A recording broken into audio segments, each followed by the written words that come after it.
Hey, why are you acting like it's normal to show up? Auntie, I told you to skip my wedding. My niece sneered as she asked me not to attend her wedding. Ever since my brother passed away 11 years ago, I had raised her like she was my own daughter. But there was a reason she suddenly started hurting such harsh words at me. My name is Effie, and my brother, Jason, was 12 years older than me. Jason was a kind soul. When we were young, he'd hold my hand as we ran errands, help me practice riding my bicycle, and shower me with love. The year I entered middle school was also the year my beloved brother got married and moved out. I remember Jason and his wife's wedding being full of joy. I clapped so hard my palms ached. The following year, a baby girl was born to Jason and his wife, Mary. Being the youngest in the family, I was thrilled to have a little sister-like figure in my life. We named her Heidi, and I loved her as much as my brother had loved me. Even after Heidi was born, my brother and his wife continued to dote on me, and from middle school to high school, I frequently visited their home and spent time as a part of their family. While sitting at lunch one day, I thought to myself that I hadn't seen Heidi in a while. I was now 27 years old and working for a major fruit wholesale company, directly dealing with fruit farmers for various regions. I was not initially familiar with agriculture, but I learned a bit each day by listening to the voices of the producers, and I was now a leading staff among the employees, trusted with guiding my colleagues. One stormy day, I received sudden news that shocked me. That day, a typhoon was approaching, and we finished work a bit earlier than usual. Still, the weather outside was incredibly violent during my commute home, with gusts of wind so powerful they threatened to carry me away. It was on such a stormy day that my brother, under the orders of his boss, had been forced to go out on sales rounds. Jason was very earnest and hardworking. Even on that day, he was trying to make sales even in the adverse weather and didn't slack off. As he walked through the strong wind, a sign from a building fell and struck him directly. I heard about my brother's death, and I somehow managed to get my trembling legs to take me to the hospital. By the time I arrived, everyone was already there, and my parents were hunched over, crying silently. Seeing my parents crying and the painful sight of my brother, I couldn't help but shed tears, even though I still couldn't believe what had happened. Even though I understood the situation, the reality was too hard to accept. I sat next to my brother and cried. I noticed Mary and Heidi, Jason's wife and daughter, looking as if they were in a daze, not sobbing but simply staring blankly at the wall. Thinking it best to leave them be, I felt so sorry for them. From then on, we supported each other as a family even more than before. Mary, who is currently on leave from work, was a part-time worker within the scope of dependent support, and she will need a job in the future to sustain her life. My parents and I decided to support Heidi and Mary's future, including her re-employment with all our might. About a year after the funeral, Mary, who had returned to part-time work, decided to move because the rent was becoming too much for her current income.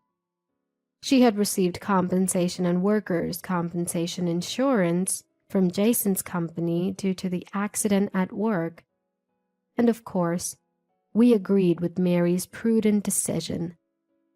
But on the day of the move, when we went to help, we found only Heidi crying in the somewhat tidied room. Heidi holding a letter that said her mother couldn't raise her on her own, was only 16 years old. It seemed that Mary had called us to help with the move to ensure her daughter was taken care of after she left. Reading the letter, I felt a tightness in my chest, wondering if Mary had been so anxious that she wanted to run away after Jason's death. From the contents of the letter and what Heidi told me, it seemed that Mary believed it would be better for Heidi to be raised by our family than by her, who was economically unstable. Although it said she was thinking of Heidi first, what she did was equivalent to abandoning her high school daughter. Of course, I was angry at Mary, and we even went to search for her at her parents' house. However, the people who came out of the house were a family we didn't know, and we learned that not only Mary but also her parents had moved. We contacted Mary's relatives, but there was no family willing to live with Heidi, who was a high school student and had the prospect of significant expenses for college. As a result of our discussions, we decided to take care of Heidi in my house with the support of my parents. Despite the difficult times, Heidi smiled and said, "Effie, please take good care of me." And I hugged her tightly. 11 years have passed since then, and Heidi graduated from college and found a job at a local company. When she brought up a serious conversation, I felt the passage of time and nodded. "You're 27 now, after all." Seeing that, Heidi blushed a little and said, "Effie, I'm getting married." She met her boyfriend through a friend, and he was 1 year older than Heidi, and he seemed like a gentle and fine young man from the pictures. According to Heidi, he really cares about her, and although he is usually reliable, he can be a bit off at times, and she likes that part of him too. I was really happy and repeated congratulations so many times that Heidi was amazed. The man seems to be quite busy, and I haven't met him face to face yet. Heidi would try to set up dates for me to see him, but it always falled on days that I was busy. But in spite of her boyfriend's busy schedule, he actively participated in the wedding preparations, and Heidi seemed truly happy. When they shared with me that their ideal plan was beyond their budget, I remember my brother's wonderful wedding. I wanted Heidi to have the most memorable wedding, one that would make her happy for the rest of her life. I provided financial support as much as possible and looked forward to a ceremony filled with Heidi's dreams. On the long-awaited wedding day, as it was time to leave, I urged Heidi to prepare and made my final check on my belongings. I couldn't afford to make a mistake at my daughter's grand event, so I checked multiple times before finally setting off. As I followed Heidi down the hallway, I was already filled with so many emotions. Just the sight of her in her wedding dress was enough to make me tear up. I thought that both the groom and his parents, as well as my late brother in heaven, might laugh at me if they saw me crying so much. Still, I found these moments of contemplation to be a joy. Just as we got to the front door, Heidi turned around abruptly. She smiled gently at me and said, "Don't come, Auntie." "Huh?" "I'm telling you to not attend my wedding, Aunt Effie." I stared at Heidi, unable to comprehend what she had just told me. She burst out laughing at my confusion. "Why do you think you have the right to attend my wedding? No matter how much you did for me to replace my mother, you're still my aunt, an outsider, right? There's no way I can introduce you as my mother to my guests." The words spoken by my niece, whom I had lived with and cherished for over 10 years, were shockingly hurtful. Indeed, I am not her biological mother. No matter how much time has passed, Heidi never called me her mom. The reality that to Heidi, her only mother was Mary, finally hit me again. I was left speechless by Heidi's words, which she uttered with a smile. There was a moment when I thought, despite having raised her this far, but I realized it was a one-sided and arrogant sentiment. It is indeed regrettable that I cannot witness my daughter's grand event.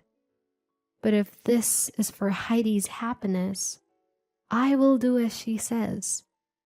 Suppressing my feelings, I told her that I understood and gave her my blessings and decided to absent myself from the wedding. Several hours later, Heidi returned home while I was still recovering from the shock. She came into the living room laughing cheerfully, and to my surprise, behind her was Mary, who had disappeared 11 years ago. "Long time no see, Effie. You've aged a lot." Mary, who made quite a light-hearted entrance, extended her hand towards me the moment she saw my speechless face. "I'm sure you know that my daughter got married. Give us a gift. $10,000 will do. You'll be down to offer Heidi that amount, right, Auntie Effie?" Her red lipstick-clad mouth curled into a smirk. Heidi, standing next to Mary, echoed her mother's words with a similar smile. As they urged me to cough up the money quickly, the two started revealing a shocking truth. In fact, Mary's disappearance was a scheme to freely spend the insurance money and the funds from my brother's company. Mary, who had been working part-time and left the household finances to my brother, seemed to have completely changed after suddenly coming into a lot of money. Although she had never been poor, she became stingy about spending the money she had acquired, even on her daughter. Once she realized that she could control everything, her greed led her to use me, a single woman with a stable life, to raise Heidi so she could save on major expenses like college tuition. And terrifyingly, this all was a farce that Heidi was aware of. Only our family thought Mary had disappeared. She and Heidi were secretly contacting each other on their phones to prevent us from finding out, and they eventually started meeting once a month. When Heidi became a college student, her spending increased dramatically, and I heard she had started a part-time job, but in reality, she was receiving pocket money from Mary and hanging out.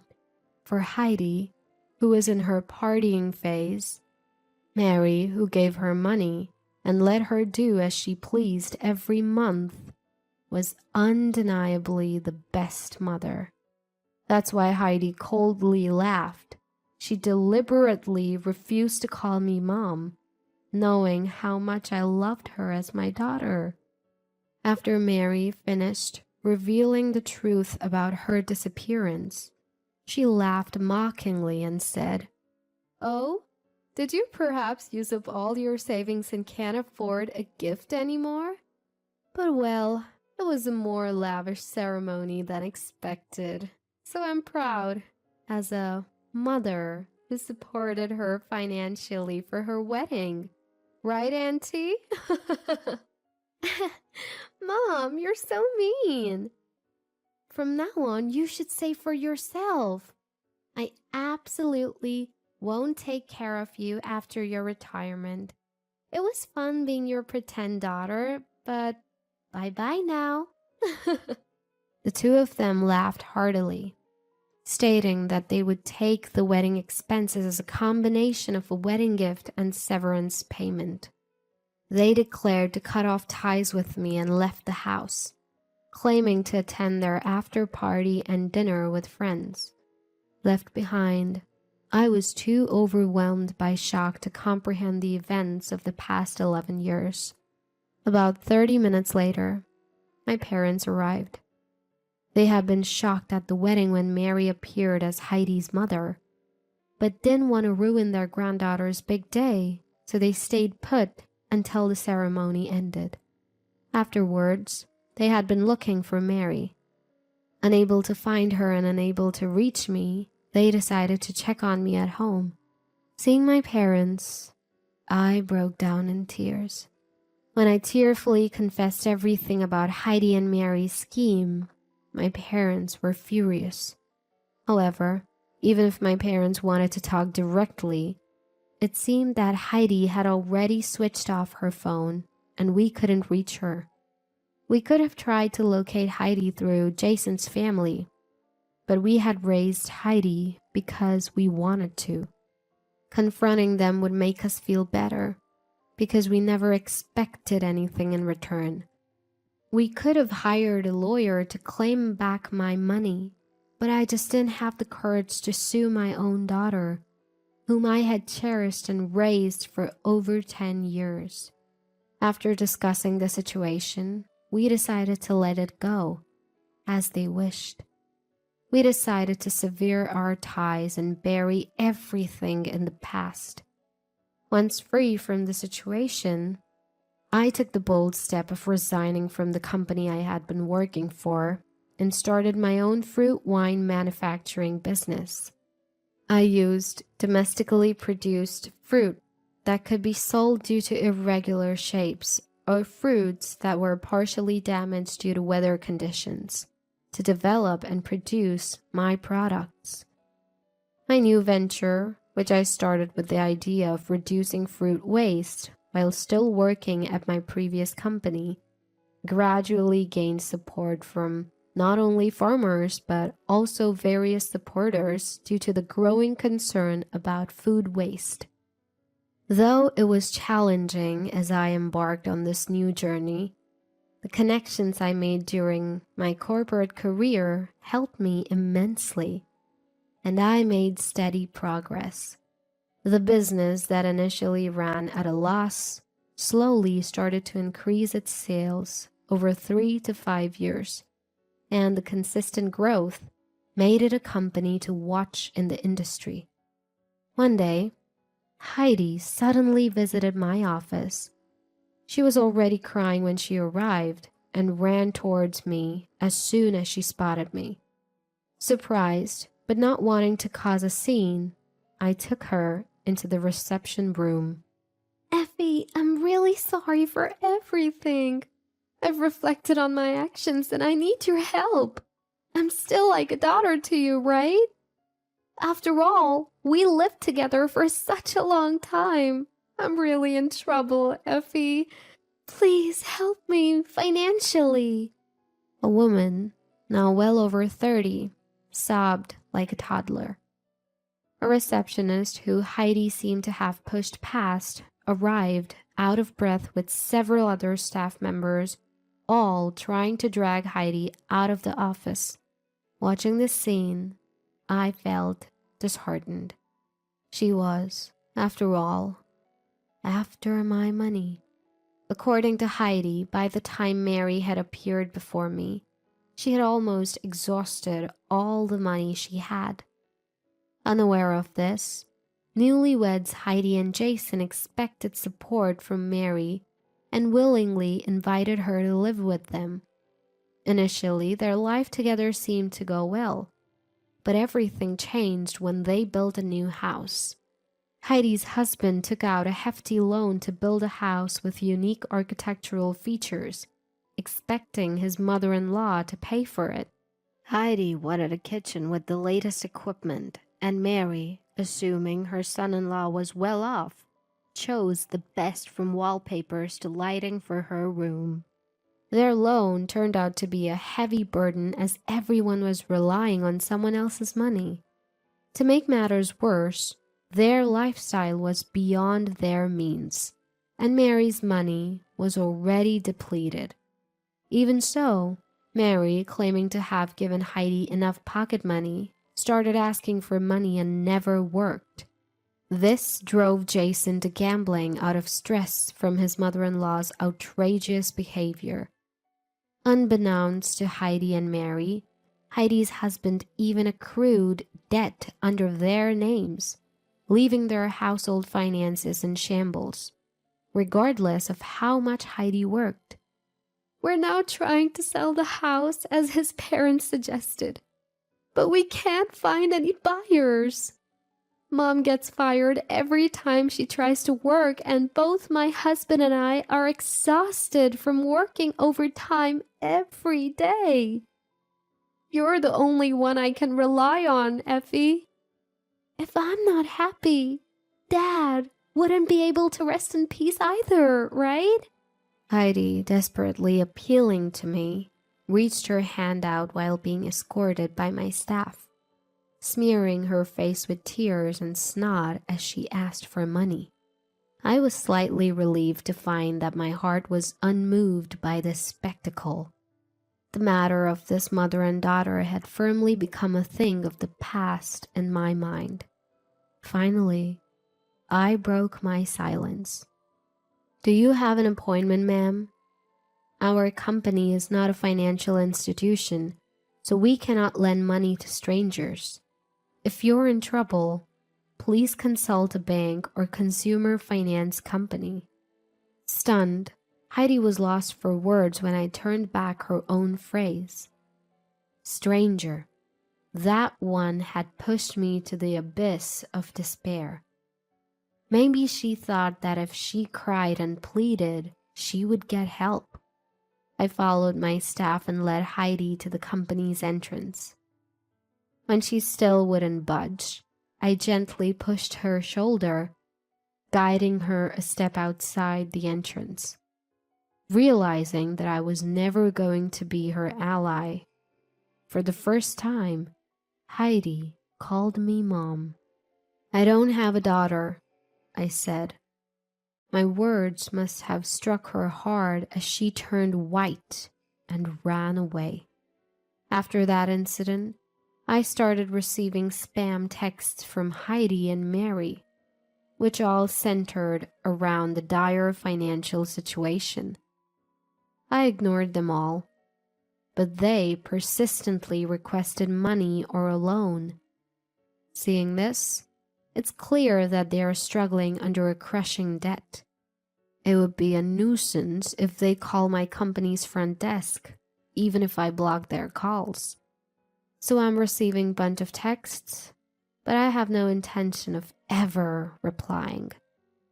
If they ever send something to my company, I might sue them for business obstruction. Finally recovering, I've decided to move abroad to expand my business and study to make better wines. It seems I won't have to face those two for a while, and with anticipation for my new environment, I'm dedicating myself to work every day.